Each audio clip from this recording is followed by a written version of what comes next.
Hola a todos, bienvenidos a un nuevo episodio del podcast Terror cerca de ti. Como cada capítulo, quiero agradecer a todos los que, semana a semana, escuchan el podcast, así como dar la bienvenida a los que lo hacen por primera vez. No olviden seguirme en Spotify y calificar y dejar un comentario en iTunes. Esto ayuda a que el podcast llegue a más personas. Recuerden seguir mis redes sociales, @terrorcerca, en Twitter, Facebook e Instagram, donde publico contenido adicional a los episodios. Y junto con el correo electrónico, terrorcercadeti@gmail.com, es la forma en que me pueden hacer llegar sus sugerencias de historias o sus propios relatos. También pueden buscarme en Goodreads, una plataforma donde estoy publicando las reseñas sobre libros que he incluido en episodios anteriores. Finalmente, gracias a todos los que participaron en la dinámica y me enviaron historias. Comenzaré a entrelazarlas para crear un relato que será incluido en un próximo episodio. Y antes de comenzar, quiero mandar un saludo a José Arese, que me escucha desde Córdoba, Argentina.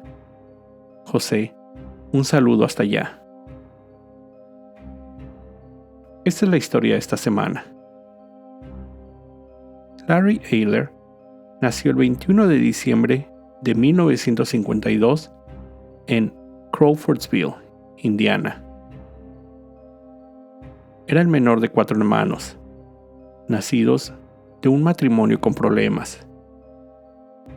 La madre maltratada por la vida y un padre alcohólico que frecuentemente golpeaba a todos los hijos. Cuando Eyler tenía 2 años, su madre abandonó a su padre, pero esto no mejoró su situación. Mientras ella trabajaba para mantener a sus hijos, ellos eran dejados al cuidado de niñeras, hogares temporales y muchas veces solos. Para 1974, su madre se había casado 4 veces. Los padrastros de Eyler seguían el mismo patrón que su padre: alcohólicos que golpeaban a los niños y a su madre.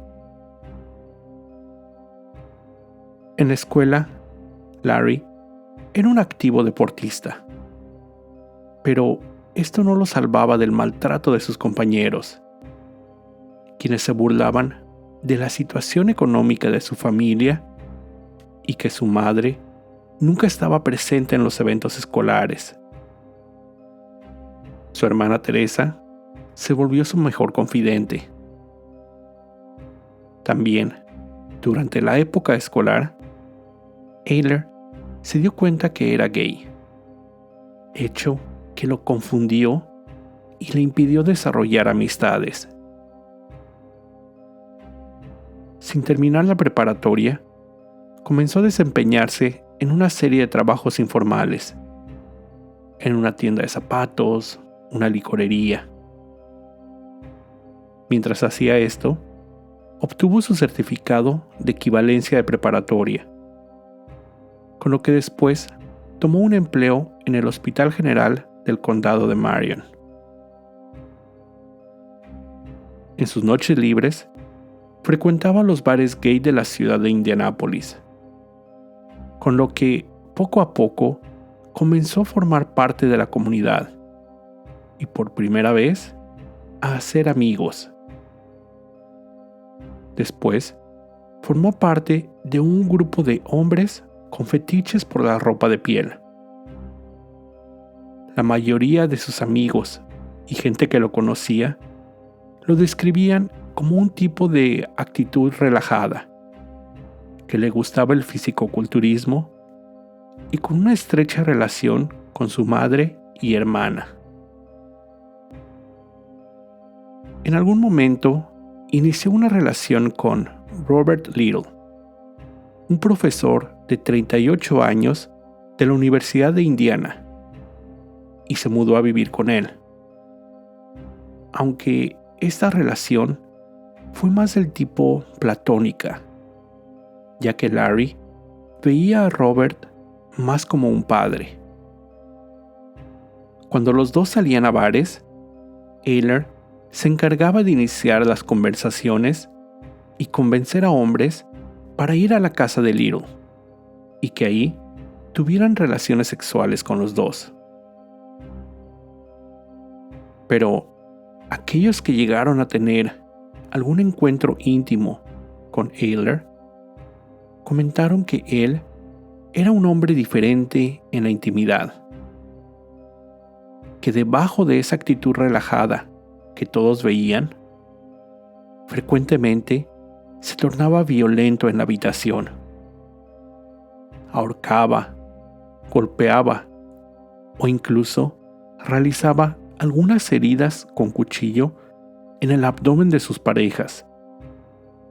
Todo mientras gritaba obscenidades. El 3 de agosto de 1978, el joven de 19 años, Craig Long, se encontraba caminando por una de las carreteras del estado, pidiendo a alguien que lo llevara. Él declaró después que un hombre se detuvo y ofreció a llevarlo. En el camino, este hombre le hizo proposiciones sexuales y que cuando Craig se negó, él se tornó violento, amenazándolo con un cuchillo. Manejó el auto hacia el bosque, donde lo golpeó y cuando intentó huir, lo apuñaló en el pecho. Dejó al joven tendido, dándolo por muerto en el bosque. Aunque Craig había fingido estar muerto. Y después se arrastró hasta una granja cercana donde pidió ayuda. Mientras Craig se encontraba siendo atendido por los paramédicos, su atacante regresó. Se identificó como Larry Ayler y declaró que lo había apuñalado accidentalmente. La policía revisó su auto, donde descubrieron herramientas que probablemente contradecían su declaración. Allí encontraron una espada, cuchillos de caza, gas lacrimógeno y esposas.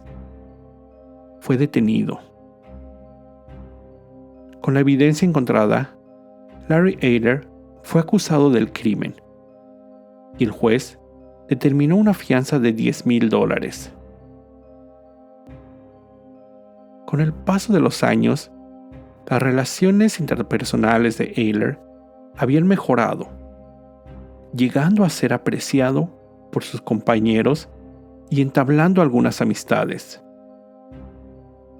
Es más, cuando sucedió este evento y fue detenido, sus amigos juntaron el dinero y pagaron su fianza de $10,000 para que pudiera salir de prisión el 23 de agosto. Al mismo tiempo, su pareja, Robert, emitió un cheque por $2,500 para que los abogados de Ayler presentaran a la víctima con el fin que retirara los cargos. El joven Long aceptó el dinero, por lo que Ayler fue absuelto en noviembre del 78 y solo tuvo que pagar $43 para cubrir los gastos de la corte. En 1981, Ayler conoció a John Dobrovolsky, quien se encontraba casado y tenía hijos. Pero, a pesar de esto, iniciaron una relación amorosa. La esposa de John entendía sus preferencias homosexuales y aceptaba la relación que mantenía con Larry. Es más, él era invitado a vivir con la familia los fines de semana, mientras trabajaba como pintor en el pueblo. Aparentemente, Larry se encontraba viviendo una vida estable, en una relación, un trabajo, pero sus necesidades sadísticas podían más. Él salía a buscar nuevas parejas con quienes experimentar y llevar más allá sus fantasías, aún contra su voluntad. El 23 de octubre de 1982, el joven de 19 años, Steven Crockett, fue secuestrado. Su cuerpo, descubierto 12 horas después de su asesinato. El joven había sido golpeado y apuñalado hasta morir. Una semana después, Edgar Underkoffler, de 26 años, desapareció. Su cuerpo fue encontrado 5 meses después. En noviembre, el cuerpo de John Johnson, de 25 años de edad, fue descubierto. Desde esos meses del 82, la policía del estado encontró los cuerpos de varios jóvenes, hombres, al lado de las autopistas o en sembradíos cerca de carreteras. Por esto, se le dio un nombre al criminal: el asesino de la carretera o el asesino de la interestatal. Las víctimas eran encontradas con los pantalones y ropa interior alrededor de los tobillos, con marcas claras de sadomasoquismo y asalto sexual. Todos mostraban además golpes y marcas hechas con cuchillos en el torso. Casi siempre les faltaba la playera y sus billeteras. En enero del 83, la policía organizó un grupo dedicado a aclarar estos asesinatos. Lo primero que notaron es que era muy probable que todos hubieran sido cometidos por la misma persona. Además, que mostraban un gran nivel de coraje. La evidencia sugería que el asesino había apuñalado a sus víctimas aún después de haber muerto, además de recibir golpes excesivos en la cabeza. Una de las víctimas había recibido 32 puñaladas y otros eran tan jóvenes como de solo 14 años. Algunas habían sido evisceradas y otras desmembradas. La policía continuó encontrando víctimas, pero no tenían un sospechoso. El 30 de septiembre de 1983, Larry Eyler fue detenido por una infracción vehicular. En su auto iba un joven, y después de ver una extraña interacción entre los dos, ambos fueron arrestados por cargos de solicitación, es decir, ofrecer dinero para cometer un crimen. Mientras se encontraba detenido, su auto fue revisado, donde encontraron cuerdas, esposas, un martillo, gorras de béisbol, un mazo y cinta quirúrgica. El grupo especializado buscando al asesino serial fue notificado. Ellos confirmaron que Eyler encajaba con el perfil del asesino que buscaban. Larry fue interrogado sobre los asesinatos, pero no obtuvieron respuesta alguna. Al no encontrar evidencia clara que relacionara a Eyler con los crímenes, tuvieron que dejarlo ir. Preocupados por la posibilidad de que evidencia fuera desechada, la policía obtuvo una orden de cateo para la casa que Ayler compartía con Robert Little. Solo pudieron encontrar evidencia circunstancial que lo relacionaba con los asesinatos, recibos por las esposas, comprobantes que lo ponían en algunos de los lugares donde las víctimas habían desaparecido, cuchillos y una factura de hospital donde había sido tratado de una herida de cuchillo en la mano. Los investigadores sospecharon que, en efecto, Ryler era el asesino de la carretera. Un mes después, Larry fue formalmente arrestado y acusado de asesinato. La evidencia encontrada en su auto, en la casa de Little, y en otra búsqueda hecha en el domicilio de los Dobrovolskis, fueron suficientes para presentar los cargos y armar un caso. El equipo defensor de Ayler argumentó que, en su detención, no se le habían leído correctamente los derechos Miranda y que las búsquedas en los domicilios habían sido ilegales, ya que la evidencia encontrada en la casa de Dobrovolsky había sido antes de obtener la correspondiente orden de cateo. Después de la revisión del procedimiento, la fianza para salir en libertad fue reducida de $1 millón a solo $10,000. Little y la familia de Ayler la pagaron y el sospechoso salió en libertad. Después del proceso legal, Larry Ayler se mudó a la ciudad de Chicago.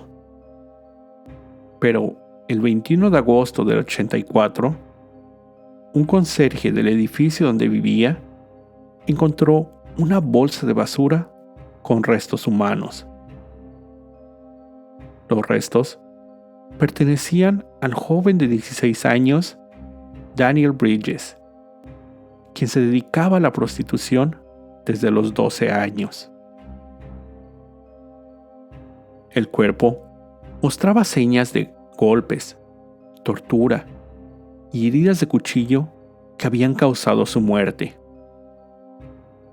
Durante la investigación, se descubrió que Ayler había sido visto en los basureros la noche que los restos fueron descubiertos. La policía lo detuvo. Se confirmó que el asesino se había deshecho de la sangre del joven usando las tuberías del edificio y había desmembrado el cuerpo en 8 partes, colocándolas en diferentes bolsas de basura. Ayler fue llevado a juicio. La evidencia, esta vez, era contundente y, lo más importante, había sido obtenida de forma legal. Además, tanto Little como John Dobrovolsky declararon haber intentado llamar a Ayler la noche del crimen, sin éxito, y que, cuando el segundo finalmente lo logró, el asesino lo había amenazado para que no fuera a su departamento por ninguna razón. Larry Ayler fue declarado culpable de secuestro agravado, detención ilegal y el asesinato de Daniel Bridges, y fue sentenciado a pena de muerte. Los meses siguientes, más cargos le fueron imputados, relacionados a algunos de los primeros asesinatos. Ayler se encontraba preso, esperando ser ejecutado, cuando en marzo de 1994 murió, debido a complicaciones derivadas del SIDA detectado después de su arresto. Un año después de su muerte, Su abogado entregó a las autoridades una carta escrita por el criminal, donde confesaba haber asesinado a 21 jóvenes entre 1982 y 84. La carta contenía detalles de los crímenes y los nombres de cada una de sus víctimas. En ese documento, el asesino implicó a Robert Little como cómplice en los crímenes, pero él finalmente fue absuelto de cualquier cargo. Especialistas concluyeron que la fuerza usada por el asesino pertenecía a un individuo en conflicto con su sexualidad, que sentía culpa por sus relaciones homosexuales y que había matado a sus víctimas tratando de cubrir sus indiscreciones.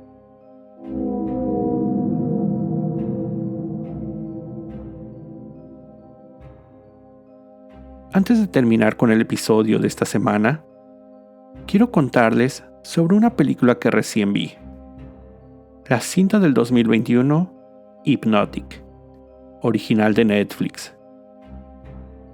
Dirigida por Matt Angel y Suzanne Coot, protagonizada por Kate Siegel en el papel de Jen, a quien ya conocemos por otras series de terror como Haunting of Hill House, Haunting of Bly Manor y Midnight Mass. Protagonizan también Jason O'Mara como el psicólogo Dr. Colin Mead y Dudley Hill como el detective Rollins. La película se centra en la historia de Jen, quien, después de un rompimiento, se encuentra en una etapa de estancamiento, sin un trabajo y tratando de estabilizar su vida. Su amiga Gina le presenta al Dr. Mead, quien ofrece darle terapia. Ella acude y ahí es tratada con hipnoterapia.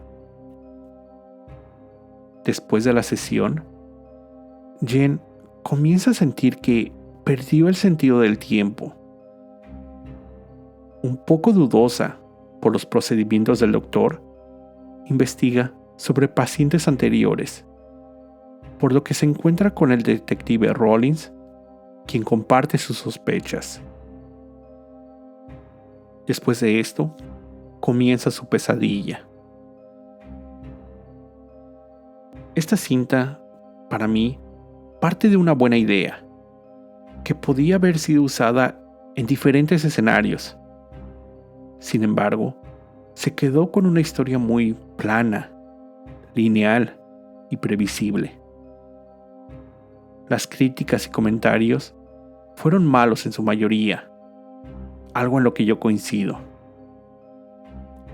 Generalmente, siempre que les hablo de una película, trato que sean modestamente buenas, pero esta es la excepción.